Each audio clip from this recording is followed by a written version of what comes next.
Olá, pessoal. Nós vamos apresentar nossa comunicação de pesquisa, que tem como nome a transcrição para 2 violões do ciclo de canções Três Poemas de Augusto Meyer, de Radamés Inátali. Meu nome é Luísa.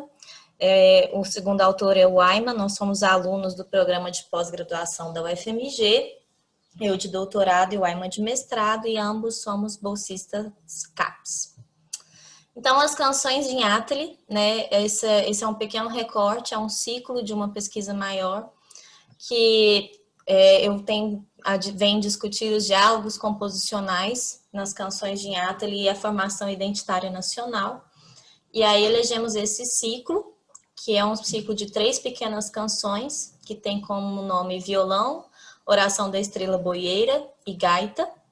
E aí o porquê de transcrever. A primeira questão é que muitas vezes os instrumentos de cordas, como violão e viola caipira, aparecem nas citações de acompanhamento. E além disso, a primeira canção tem como nome violão. No segundo item do artigo, a gente fala sobre a transcrição para 2 violões, que é um processo de tradução intersemiótica, né? Então, um processo criativo, complementar e de interlinguagem.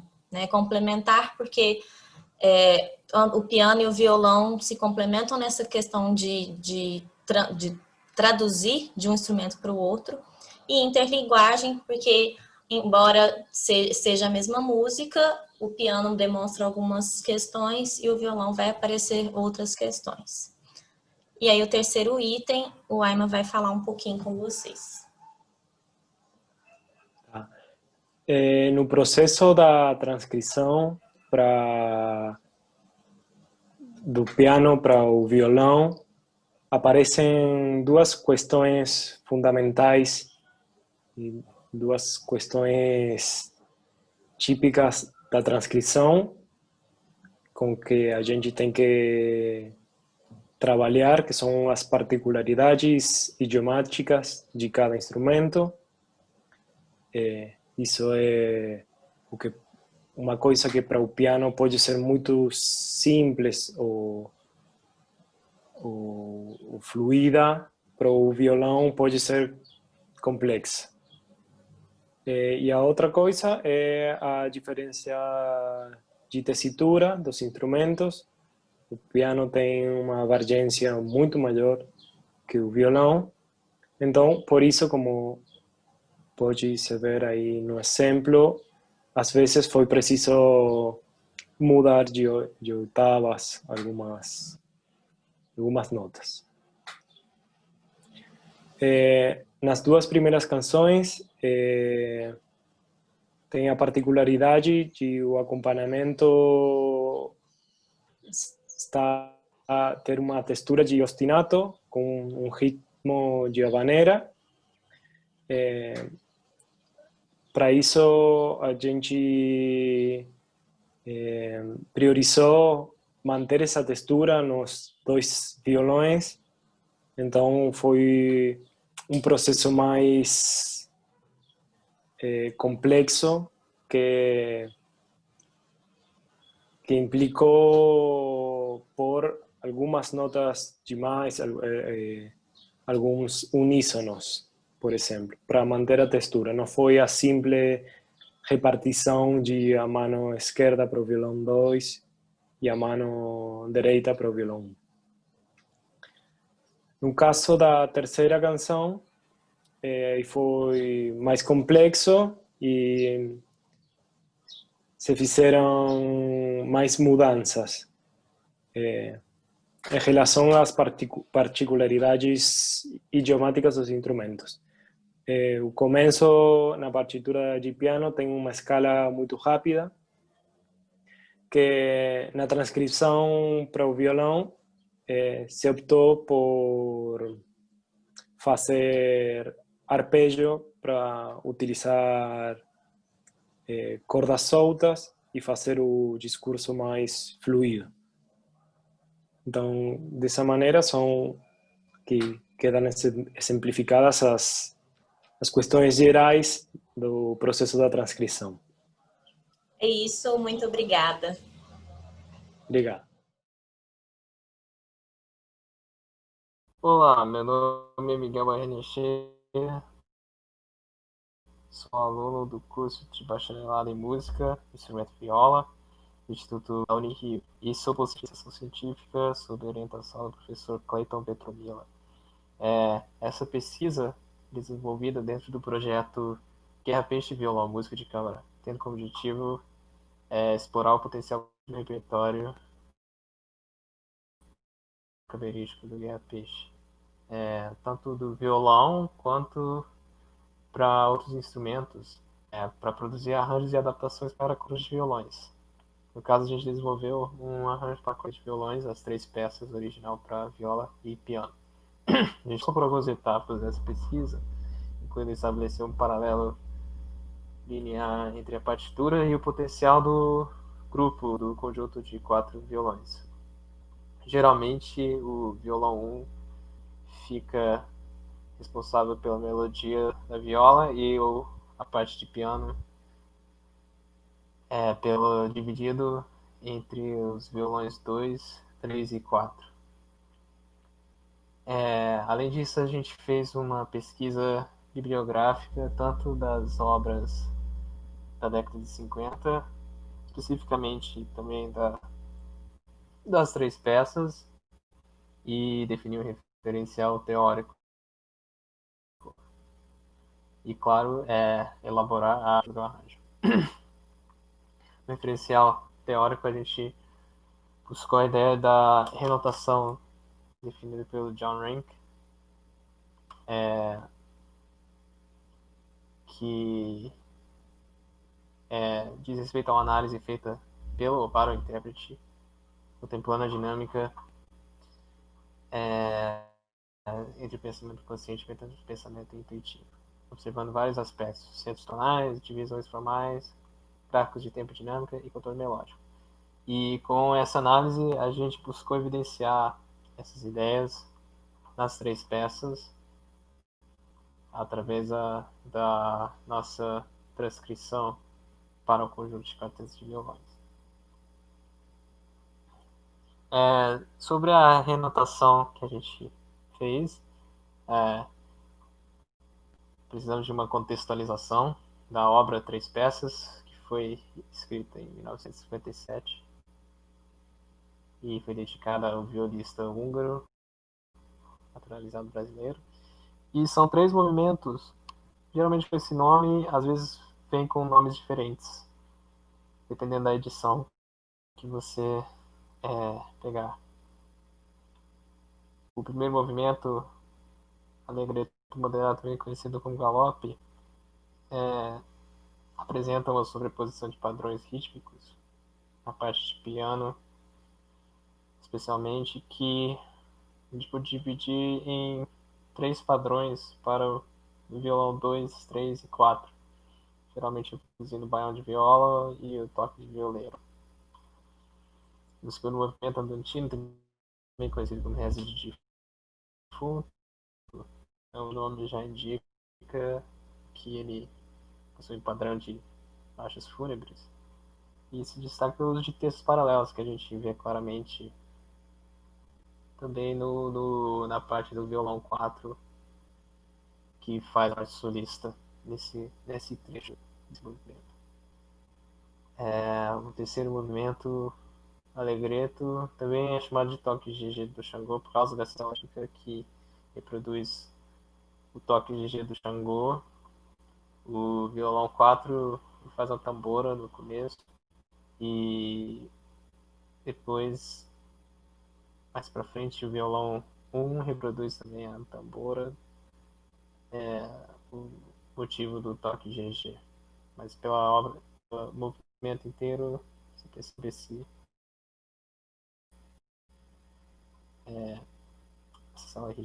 Concluindo, a gente pôde homenagear o grande Guerra Peixe e mostrar uma nova perspectiva da sua obra e também explorar a possibilidade desse conjunto. Esperamos que numa próxima etapa a gente possa gravar e demonstrar praticamente de forma prática nosso trabalho. Isso aí é referência bibliográfica. E obrigado.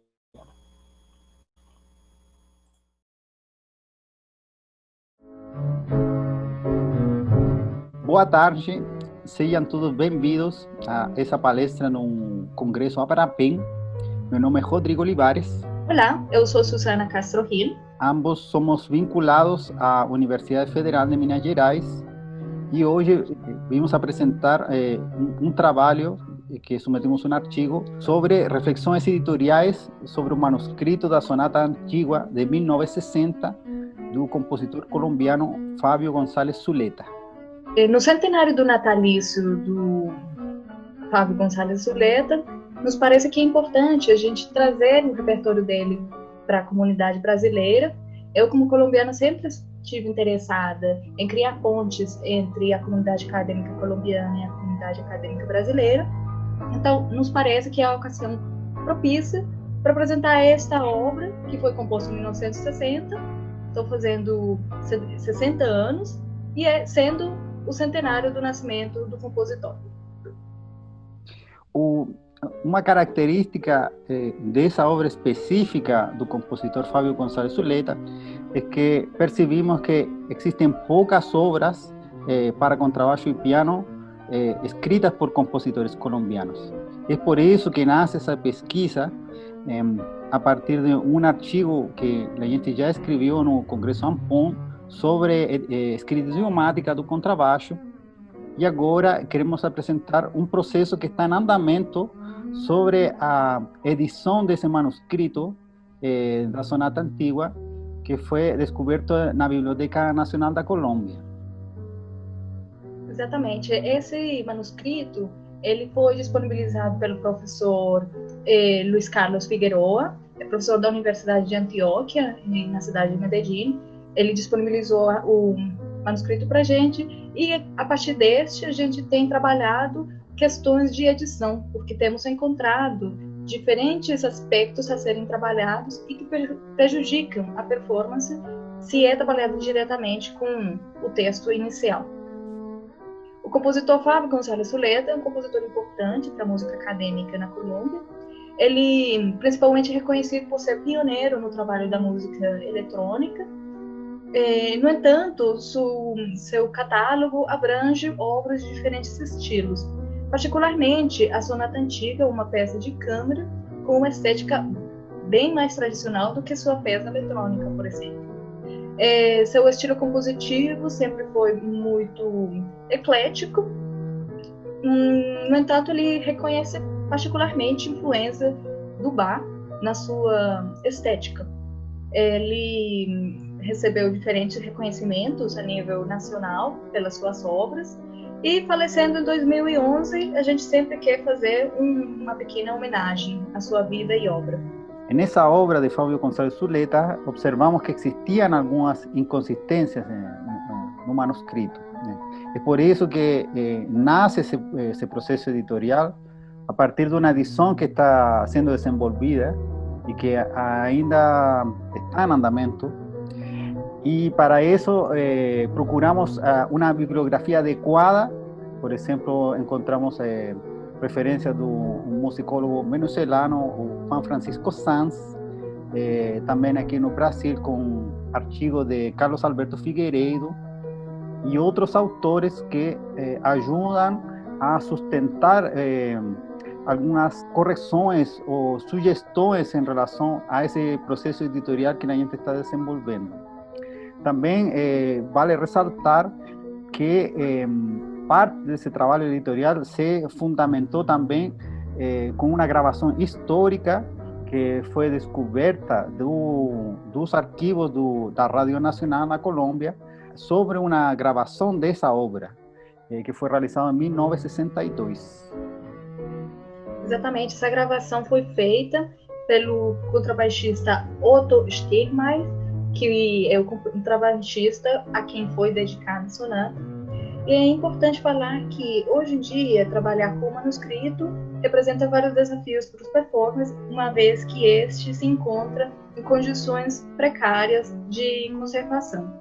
E também ele é um texto difícil de ser lido e performado, porque apresenta distribuição irregular na notação e alguns outros problemas na escrita. Então, por esses motivos, nós decidimos começar esse trabalho editorial. No entanto, de modo geral, a gente pode falar que uma das problemáticas mais importantes que a gente achou, o que eu pessoalmente como pianista achei, é que a distribuição da notação prejudica a passagem de página e também a distribuição das vozes em diferentes claves, em diferentes pentagramas, dificulta a leitura. Então, nossas propostas de edição resolvem esses problemas, facilitando a performance da peça. Agradecemos às pessoas que estiveram presentes a assistir essa palestra e gostaríamos a todas as pessoas também ler nosso artigo em relação a reflexões editoriais desta obra Sonata Antiga de Fábio Gonçalves Zuleta. Muito obrigada, estaremos atentos a qualquer dúvida, qualquer inquietude, estaremos sempre às ordens. Obrigada. Muito obrigado. O artigo tem o título Implicações da performance de órgão da grande peça sinfônica de César Franck no século XIX. Este artigo está focado, baseado no fato da interferência do sinfonismo orquestral na música de órgão. E a partir desta apuração, constatou-se a transformação do órgão no que diz respeito a ser um artefato musical expressivo, a transformação de sua escrita e de sua prática. Quando abordar a questão da transformação do órgão como artefato musical expressivo, foi explanado sobre o trabalho desenvolvido pelo organeiro Cavaillé-Coll e todas as alterações que ele desenvolveu nos órgãos que ele construiu. Quando será falado sobre a escrita, eu cito obras de compositores contemporâneos de César Franck e sua especialidade na escrita organística de então, e comparo com a escrita desenvolvida pelo César Franck na grande peça sinfônica. Quando eu abordo a questão da prática, eu falo sobre a minha própria experiência de performance dessa obra no órgão no Rio Grande do Sul, da Faculdade dos La Salle. Em conclusão a este artigo, nós podemos observar na marca central sinfonismo orquestral do século XIX, ligado ao órgão sinfônico, que são os primeiros órgãos que surgiram dessas peças, dessa categoria, a partir do Aristides Cavaillé-Coll. A escrita sinfônica e as outras exigências interpretativas que serão tratadas no artigo. Como consequência de toda esta discussão com relação à interpretação, à prática interpretativa, observou-se 3 itens de conclusão: o desenvolvimento da técnica digital e de pedal por parte do organista, a necessidade atual de adaptação de sonoridade, de timbre, tendo em vista que muito dificilmente um organista terá um órgão Cavaillé-Coll à disposição com especificações correspondentes ao órgão de Sainte-Clotilde, que, segundo alguns historiadores, foi o órgão em que Cavaillé-Coll se inspirou para escrever e tocar a referida obra. Então, não tendo órgãos cavaecol disponível, ele terá que adaptar a sua performance. E, para tanto, necessitará de uso de outras tecnologias que os órgãos na atualidade dispõem, principalmente o advento da energia elétrica e do sistema digital. Então, para se ter a sonoridade sinfônica desse período, são necessárias essas especificidades de performance